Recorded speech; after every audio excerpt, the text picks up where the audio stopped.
আজকে শুনবো চুতার আর কামারে গল্প পার্ট 2। উড়তে উড়তে এক সময় রাজপুত্রের খুব খিদে পেল। সে দেখলো সে এক অচেনা শহরের ওপর দিয়ে উড়ে যাচ্ছে। সে একে একে সব স্ক্রু এটে ঘোড়ার গতি কমিয়ে আস্তে আস্তে নেমে পড়ল সেই শহরে। কাছেই ছিল এক সরাইখানা। সেইখানে আশ্রয় নিল। খাওয়া দাওয়া সেরে রাত্রে শুয়ে শুয়ে সে ভাবছিল এমনি করে কাঠের ঘোড়ায় চড়ে উড়ে বেড়ানোর মতো মজাই আলাদা।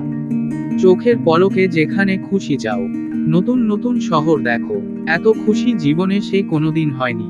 পরদিন সে হেঁটে হেঁটে শহরে ঘুরতে বেরল। কিছুদূর যাওয়ার পর দেখলো সামনেই একটা বিশাল মাঠ। সেখানে অনেক লোক এসে ভিড় করে দাঁড়িয়ে আছে। সবাই আকাশের দিকে তাকিয়ে কিছু একটা দেখছে। রাজপুত্র ভাবলো আকাশে নিশ্চয় দারুণ কিছু একটা দৃশ্য দেখা যাচ্ছে। সে ওই ভিড়ের মধ্যে ঠেলে ঠুলে ঢুকে আকাশের দিকে তাকালো। কই কিচ্ছু তো নেই। সে পাশের লোককে জিজ্ঞেস করলো, কি দেখছো ভাই? লোকটা অবাক হয়ে ওর দিকে তাকালো। বলল, আমাদের দেশের রাজার একটি মাত্র কন্যা।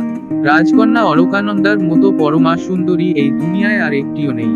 রাজা তাকে খুব ভালোবাসেন।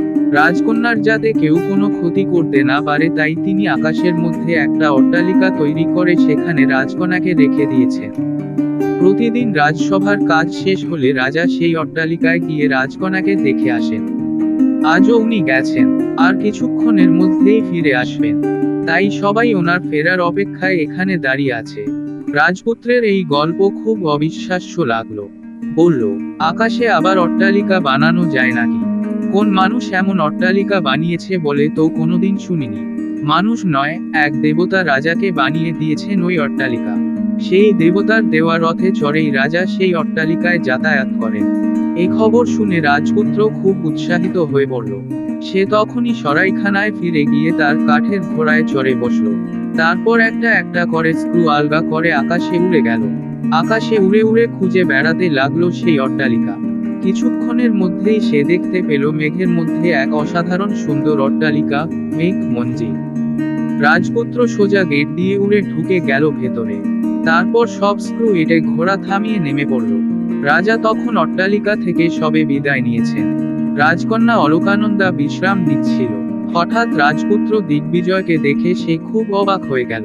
এত সুপুরুষ কোন মানুষকে সে আগে দেখেনি। ভাবল বুঝি কোন দেবতা এসেছেন। রাজপুত্র ভাবল এমন সুন্দরী রাজকন্যা সত্যিই দুনিয়ার আর কোথাও মিলবে না। প্রথম দেখাতেই তারা দুজনে দুজনকে ভালোবেসে ফেলল। রাজকন্যা কাছে এসে রাজপুত্রকে অভ্যর্থনা জানালো। রাজপুত্র তার পরিচয় দিতে সে তার হাত ধরে ঘরে নিয়ে গেল। বসতে দিল, খেতে দিল। তারপর সারা রাত অনেক গল্প করলো দুজনে। পরদিন সকালে রাজপুত্র কাঠের ঘোড়ায় চড়ে তার সরাইখানায় ফিরে গেল। এপাশে সভা শেষ হলে বিকেলের দিকে রাজা এলেন রাজকন্যাকে দেখতে। অন্য সব দিন রাজকন্যা খুব গম্ভীর হয়ে থাকে, কিন্তু আজ তাকে খুব হাসি খুশি দেখালো। গুন গুন করে গান গাইছে। রাজার কেমন সন্দেহ হলো। রোজ রাজা এসে রাজকন্যার ওজন মাপেন। রোজই একই থাকে, কিন্তু আজ ওজন 1 কেজি বেশি হলো। দেবতার তৈরি এই অট্টালিকায় কারো ওজন বাড়ে না। একমাত্র রাজকন্যা অন্য কোন মানুষকে ছুঁয়ে থাকলে তবেই তার ওজন বাড়বে। রাজা নিশ্চিত হলেন যে কেউ এখানে এসেছিল। রাজার অনুমতি ছাড়া এখানে কেউ কিভাবে আসতে পারে ভেবে পেলেন না। রাজকন্যার সঙ্গে বেশি কথা না বলে তাড়াতাড়ি নিজের প্রাসাদে ফিরে গেলেন। এত তাড়াতাড়ি রাজাকে ফিরে আসতে দেখে সভাসদরা খুব অবাক হলো। এপাশে রাজার মুখও খুব গম্ভীর। নিশ্চয় কিছু একটা ঘটনা ঘটেছে। রাজাকে জিজ্ঞেস করতে রাজা সব কথা খুলে বললেন, আমি ছাড়া কোনো একজন রাজকন্যার প্রাসাদে গিয়েছিল। তাকে ধরার ব্যবস্থা করতে হবে। একজন সভাসদ বললেন, আপনি দেশের সেরা যোদ্ধাদের মধ্যে 4 জনকে বেছে নিয়ে রাজকন্যার অট্টালিকার 4 কোণে দাঁড় করিয়ে রাখুন। তারাই রাজকন্যাকে পাহারা দেবে। কেউ এলে তাকে তৎক্ষণাৎ গ্রেপ্তার করবে।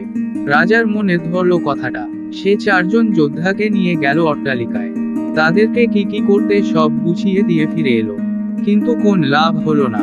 যোদ্ধারা আর কতক্ষণ একটানা জেগে থাকবে। এক সময় তার 4 জনেই ঘুমিয়ে পড়ল। তখন রাজপুত্র রাজকন্যার অট্টালিকায় গেল। রোজকার মতো তার সঙ্গে দেখা করে, গল্প করে ভোরের বেলা ফিরে এলো সরাইখানায়।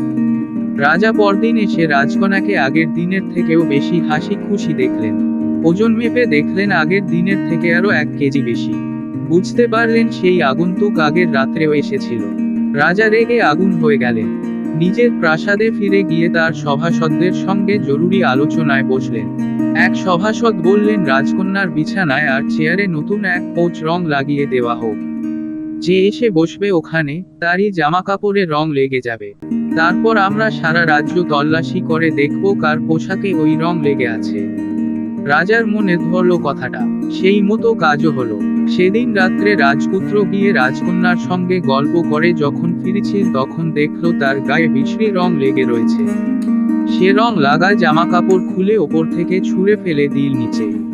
এপাশে হয়েছে কি, সেই সময় এক বুড়ো লোক নিচে রাস্তা দিয়ে হেঁটে যাচ্ছিল।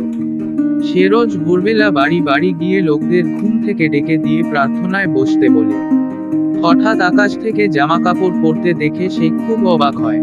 খুব ভালো জামাকাপড়, শুধু একটু রং লাগা।